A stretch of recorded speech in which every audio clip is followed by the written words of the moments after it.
سارے تعلق رب سے جوڑو، کر دے گا وہ نظر کرم۔ اما بعد فاعوذ باللہ من الشیطان الرجیم، بسم اللہ الرحمن الرحیم۔ ان الذین قالوا ربنا اللہ ثم استقاموا تتنزل علیہم الملائکۃ الا تخافوا ولا تحزنوا وأبشروا بالجنة التي كنتم توعدون۔ وعن أبي هريرة رضي الله تعالى عنه أن رسول الله صلى الله عليه وسلم قال: بادروا بالأعمال فتنا كقطع الليل المظلم۔ اللہ تبارک و تعالی نے یہ پوری کائنات کی ساری مخلوقات کو پیدا فرمایا۔ دنیا کی ساری چیزوں کو اللہ تعالیٰ نے ہمارے لیے پیدا فرمایا، اور اللہ تعالیٰ نے ہم سب کی پیدائش کا مقصد بتانے کے لیے انبیاء اور رسول کو بھیجا، اور تقریباً تمام انبیاء کرام علیہم الصلاۃ والسلام کے ذریعے سے جو بات بتائی گئی اور جو پیغام ہماری زندگی کے مقصد کے طور پر دیا گیا، سورۃ الانبیاء میں اللہ تعالیٰ نے اس کا تذکرہ فرمایا: وما ارسلنا من قبلك من رسول الا نوحی الیہ انہ لا الہ الا انا فاعبدون۔ جناب رسول اللہ صلی اللہ علیہ وسلم کو خطاب کر کے یہ بات ارشاد فرمائی گئی کہ ہم نے آپ سے پہلے جتنے بھی نبی اور رسول بھیجے، سب نے اپنی قوم کو یہ بات بتائی کہ اللہ کے علاوہ کوئی معبود نہیں ہے، لہذا صرف اور صرف اللہ تعالیٰ کی بندگی کی جائے۔ سارے انبیاء نے انسانوں کو ایمان کی اور اللہ کی توحید کی دعوت دی۔ یہ ایمان جو ہمارے پاس اللہ تعالیٰ کی ایک بڑی نعمت کی شکل میں موجود ہے، اس کا شریعت کے اندر مطلب اور مفہوم یہ ہے کہ بندہ اپنے دل سے اللہ تبارک و تعالیٰ کو مانے، اپنی زبان سے اس کا اقرار کرے،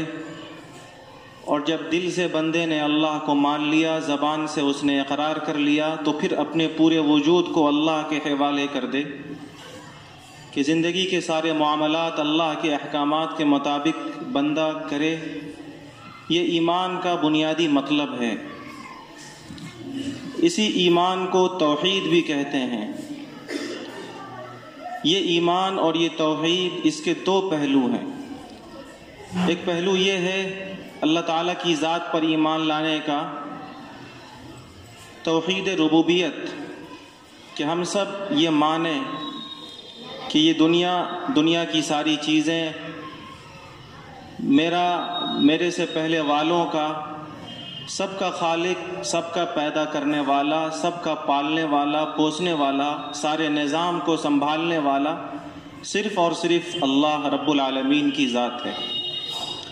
قرآن مجید میں اللہ تعالیٰ نے فرمایا: یا ایھا الناس اعبدوا ربکم الذی خلقکم والذین من قبلکم لعلکم تتقون الذي جعل لكم الأرض فراشا والسماء بناء وأنزل من السماء ماء فأخرج به من الثمرات رزقا لكم ولا تجعلوا لله أندادا وأنتم تعلمون۔ اس آیت میں اللہ تعالیٰ نے تمام انسانوں کو خطاب کر کے یہ بات ارشاد فرمائی کہ اے انسانوں، ہمیشہ اور پوری زندگی صرف اور صرف اپنے رب کی بندگی کرو، اور رب وہ الذی خلقکم، جس نے تمہیں پیدا کیا، والذین من قبلکم، رب وہ جس نے تم سے پہلے والے سارے انسان کو پیدا کیا، اور رب وہ الذی جعل لکم الارض فراشا، جس نے تمہارے لیے اتنی بڑی زمین کو بچھاون بنا دیا، والسماء بناء، رب وہ جس نے آسمان کو تمہارے لیے ایک مضبوط چھت بنایا، وَأَنزَلَ مِنَ السَّمَاءِ مَاءً، اور رب وہ جس نے آسمان سے بارش کو اتار کر زمین سے تمہارے لیے، تمہارے جانوروں کے لیے، جانداروں کے لیے روزی کا، کھانے پینے کی چیزوں کا انتظام کیا۔ اس آیت میں اللہ تبارک و تعالی نے یہ بات ارشاد فرمائی کہ انسانوں کا، ہمارے اور آپ کا، ہم سے پہلے والوں کا، آسمان کا، زمین کا اور اس کے درمیان کے سارے نظام کا رب اور اس کا پیدا کرنے والا صرف اور صرف ایک اللہ کی ذات ہے۔ چنانچہ اس دنیا کی ساری مخلوقات اور یہ آسمان، یہ زمین اللہ تعالیٰ کے وجود کا پتہ دیتے ہیں۔ ایک عرب کے دیہاتی سے کسی نے پوچھا کہ اللہ کی توحید کا کوئی ثبوت پیش کرو،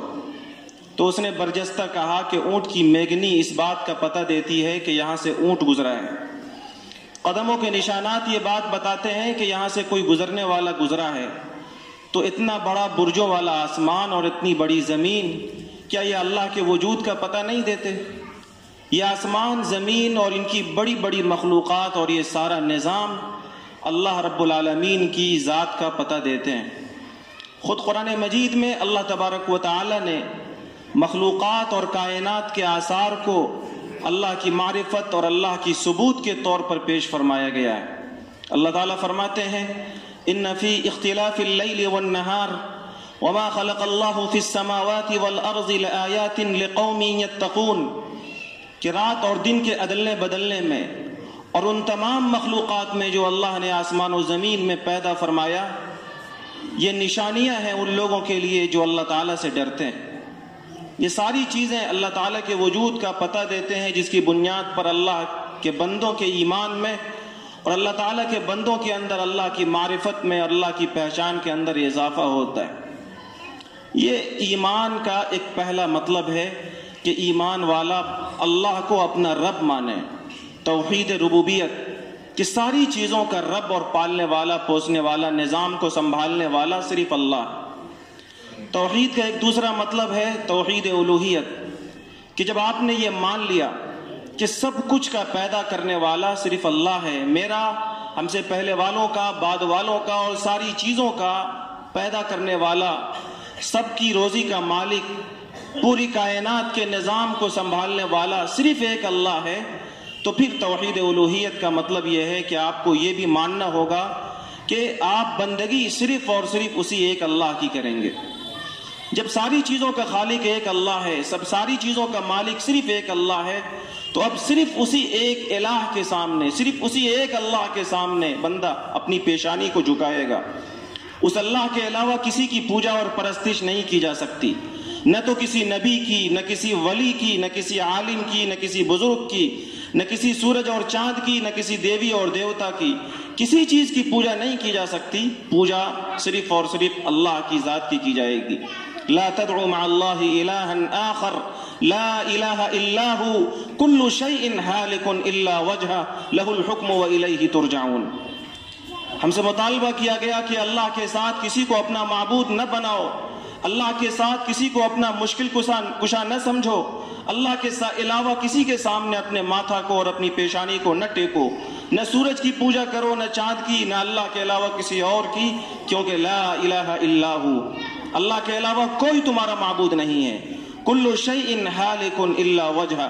اور اللہ وہ پاورفل ذات ہے جو ہمیشہ سے ہے اور ہمیشہ رہے گی، اس پر فنا طاری نہیں ہو سکتا، اس کا وجود اور اس کی ذات ختم نہیں ہو سکتی، اور اللہ کے علاوہ سورج کی، چاند کی یا جس کی بھی تم پوجا کر سکتے ہو، وہ سب کے سب اپنے وجود کے اندر اللہ کا محتاج ہیں، اور وہ سب کے سب ختم ہو جانے والا ہے۔ لہ الحکم، اللہ ہی کی فرما روائی ہے، وإلیہ ترجعون، اور لوگوں تم سب اللہ کی طرف لوٹائے جاؤ گے۔ یہ توحید الوہیت ہے کہ بندہ صرف اور صرف ایک اللہ کے سامنے اپنے ماتھا کو ٹیکے، اس اللہ کی ذات میں اور اس کی صفات میں کسی کو شریک نہ ٹھہرائے۔ میرے بزرگوں، ہم سب ایمان والے ہیں، اللہ کی ذات پر ہمارا ایمان ہے، تو ایمان کے یہ دونوں پہلو ہمارے سامنے رہنے چاہیے۔ اللہ کو جہاں ہم رب مانتے ہیں، وہیں ایمان کا دوسرا پہلو کہ صرف اور صرف اللہ کی بندگی کا جذبہ ہمارے اندر ہو، حالات اچھے ہوں یا حالات بگڑے ہوئے ہوں، اللہ کے علاوہ کسی کے سامنے اپنے سر کو جھکانا اور اللہ کے علاوہ کسی کو اپنا مشکل کشا اور حاجت روا سمجھنا، اس کا تصور بھی ہم نہ کر سکتے ہو۔ توحید الوہیت کا اور ایمان الوہیت کا یہ تقاضا ہم سے ہے۔ جب ہم نے اللہ کی ذات کو مانا ہے اور اللہ کی توحید کے ہم قائل ہیں، تو اس ایمان اور اس توحید کے ہم سے کئی مطالبے ہیں۔ ایمان کا ایک بڑا مطالبہ ہم سب سے یہ ہے کہ ہم سب اللہ تعالیٰ کی ذات سے بے انتہا محبت کرنے والے ہوں۔ اگر ہمارا ایمان ہمارے سینے کے اندر موجود ہے تو اس ایمان کا ہم سب سے یہ تقاضا ہے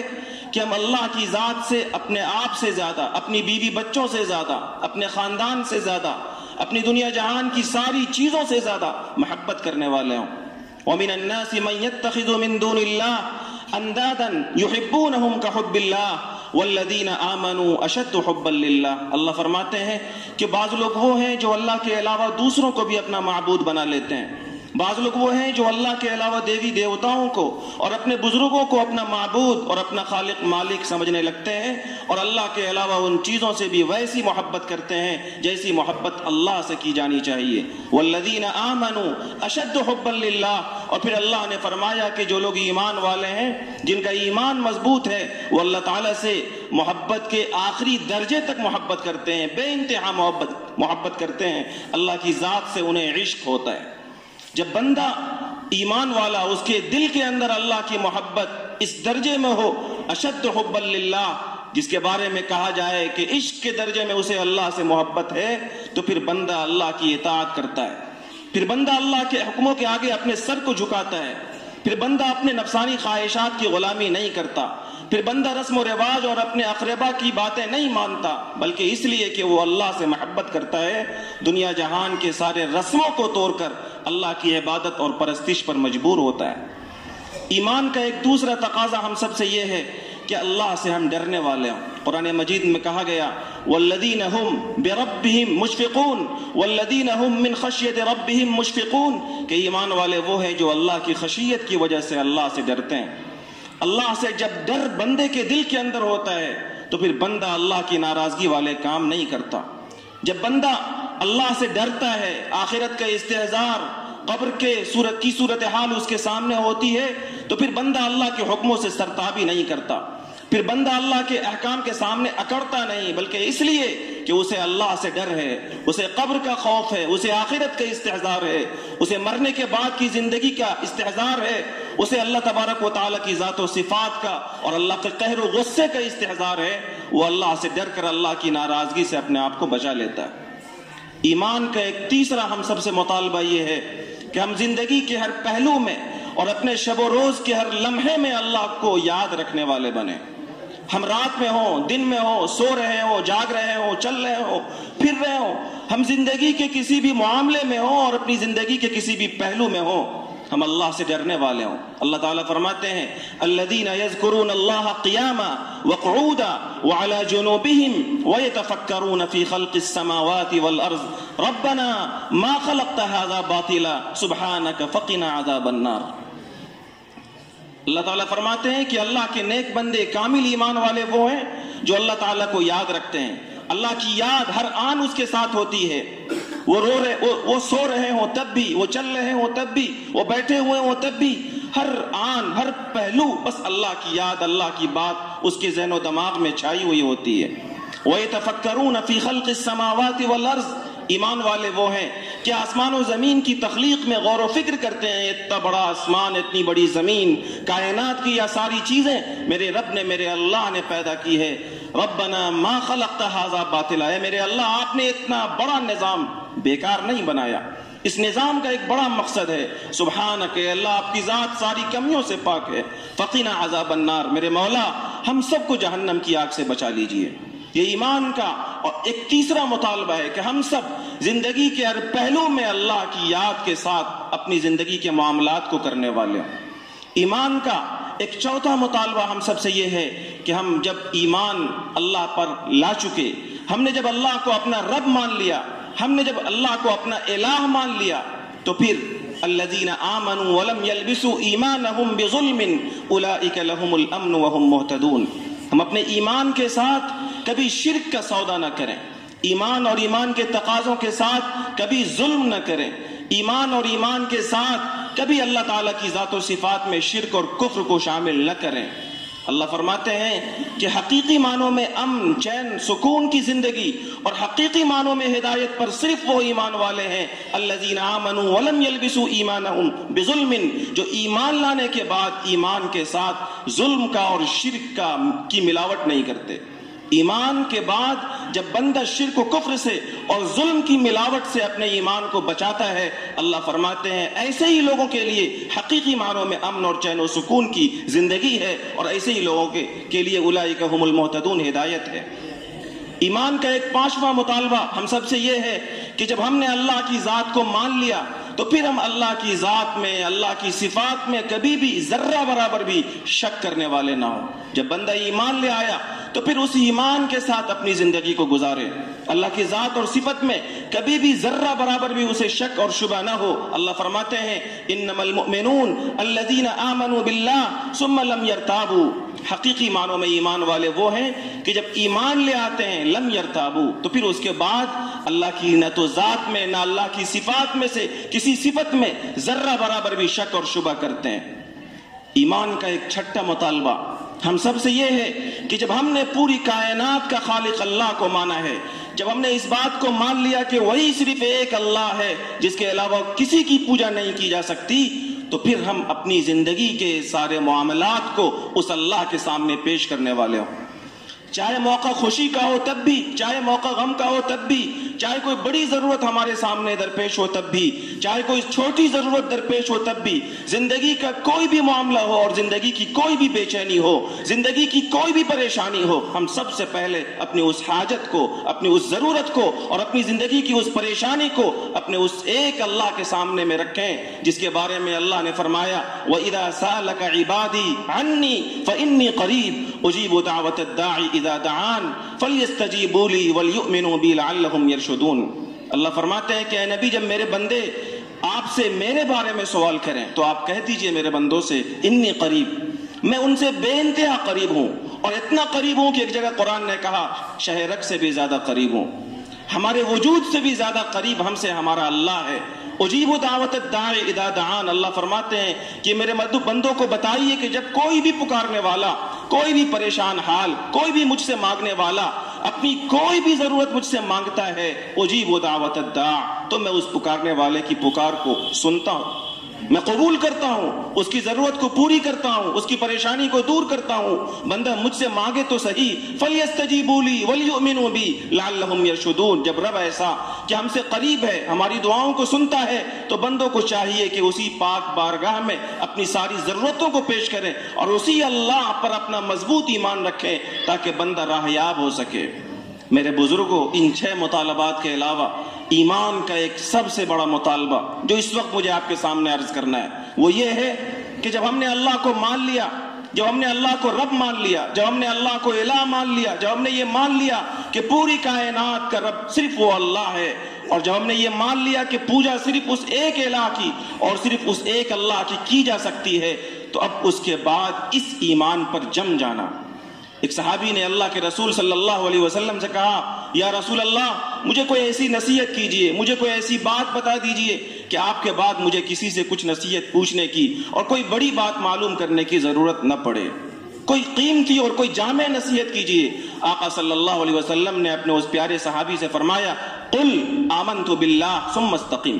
کہو میں اللہ پر ایمان لایا اور پھر اس پر جم جاؤ۔ اور یاد رکھیے، ایمان پر جب بندہ جمتا ہے تو قرآن مجید کی جس آیت کی میں نے تلاوت کی ہے، اللہ نے بڑی بشارت سنائی، ان الذین قالوا ربنا اللہ ثم استقاموا تتنزل علیہم الملائکہ۔ جب بندہ اللہ کو رب مان لیتا ہے، اس کا ایمان مضبوط ہوتا ہے، اور جب وہ اس پر جم جاتا ہے تو اس کے پاس فرشتے بھی آتے ہیں اسے بشارتیں سنانے کے لیے، خوشخبریاں سنانے کے لیے۔ یہ بندہ اللہ کا اتنا مقرب بن جاتا ہے، فرشتے تو انبیاء کے پاس آتے تھے، لیکن یہ بندہ استقامت کی بنیاد پر، ایمان اور اس پر جمنے کے نتیجے میں اللہ کا اتنا مقرب بن جاتا ہے کہ اس کے پاس جنت کی خوشخبری سنانے کے لیے موت کے بعد حشر کے میدان میں فرشتے تک آتے ہیں۔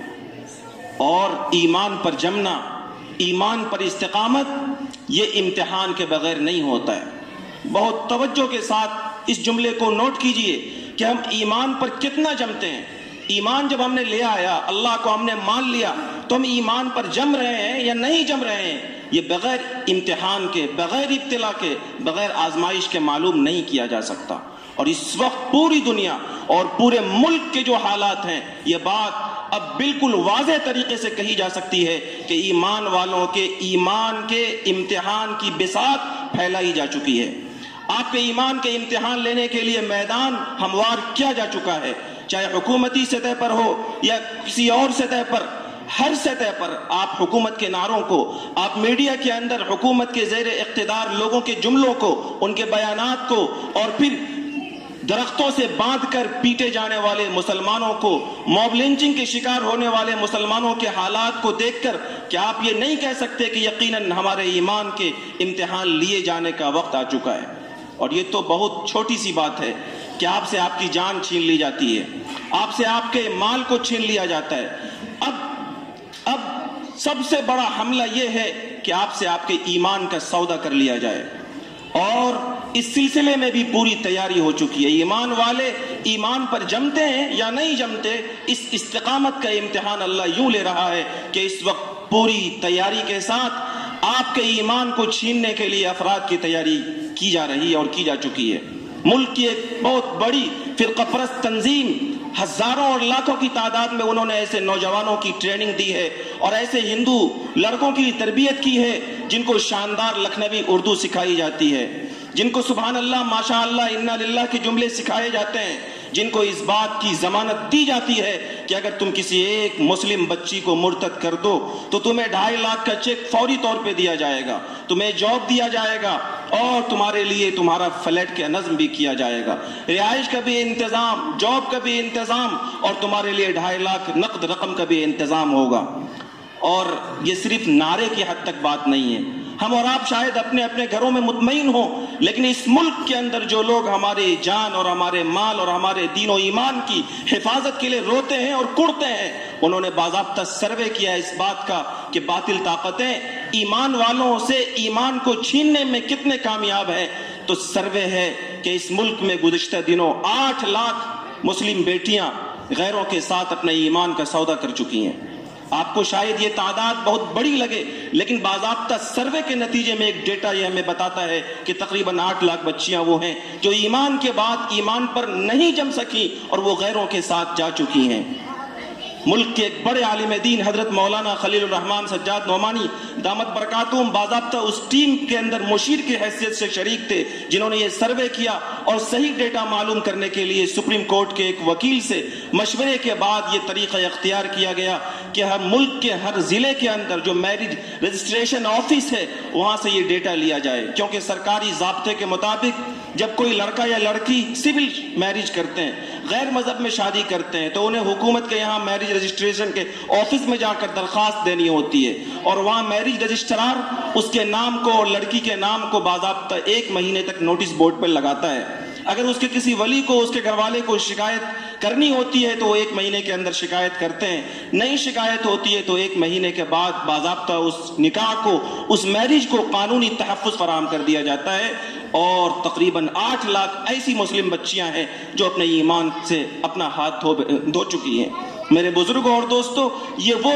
تعداد ہے جو باضابطہ میرج رجسٹریشن آفس سے ہمارے لوگوں کو ملی ہے۔ اس کے علاوہ وہ تعداد جس کا ریکارڈ نہیں ہے، اس کے علاوہ وہ لڑکے جو غیروں کے ساتھ، غیروں کے بہکاوے میں ایمان سے ہاتھ دھو چکے ہیں، وہ بڑے بزرگ، وہ خواتین جو اپنے ایمان کا سودا کر چکی ہیں، ان کی تعداد الگ ہے۔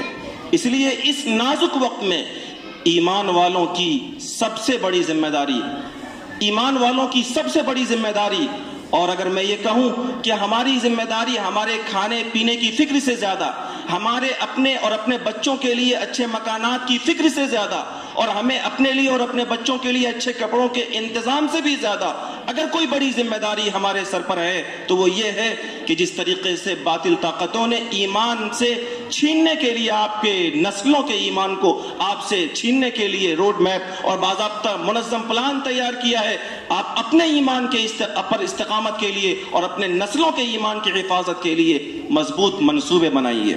جس کے پاس جو حیثیت ہے، جس کے پاس جو صلاحیت ہے، اپنے اس مضبوط صلاحیت اور اپنے اس مضبوط وسیلے کو استعمال کر کے اپنی نسلوں کے دین و ایمان کی حفاظت کی فکر کرے۔ بغیر کسی ذہن سازی کے، بغیر کسی تربیت کے بچیوں کو کالجوں میں بھیجنا، بچیوں کو اسکول کی راہ پہ دینا، بچیوں کو آزاد کو ایجوکیشن والے کوچنگ سینٹرز پہ ڈالنا، یہ کہیں کی دانش مندی نہیں ہے۔ آپ کو شاید یہ لگ رہا ہو کہ میں اسکول کی تعلیم کا مخالف ہوں، لیکن یہ بات یاد رکھیے کہ اگر ایسی تعلیم جس کے ذریعے سے بچے تعلیم یافتہ تو ہو جائیں لیکن وہ دین سے مرتد ہو جائیں، اس سے بہتر یہ ہے کہ آپ کے بچے دین پر جمے رہیں اور دنیا کے علوم سے محروم ہو کر وہ بڑے ہو جائیں۔ اس لیے اگر آپ واقعتاً تعلیم بھی چاہتے ہیں اپنی نسلوں کی تو آپ اپنے ادارے قائم کیجئے، آپ اپنے اسکول قائم کیجئے، آپ ایسے کوچنگ سینٹرز بنائیے جہاں پر ایمان کے ماحول میں آپ کی بچیوں کے لیے اور آپ کے بچوں کے لیے دین کی تعلیم کا، دین کے ماحول میں دنیاوی تعلیم کا، عصری تعلیم کا انتظام ہو سکے۔ اکبر الہ آبادی جو بڑے مشہور شاعر گزرے، صرف شاعر نہیں تھے وہ، الہ آباد ہائی کورٹ کے وہ جج تھے، انہوں نے ایک شعر کہا تھا، یوں قتل سے بچوں کے وہ بدنام نہ ہوتا، افسوس کہ فرعون کو کالج کی نہ سوجی۔ فرعون جس نے ایمان سے محروم کرنے کے لیے اسرائیلیوں کو قتل کیا تھا،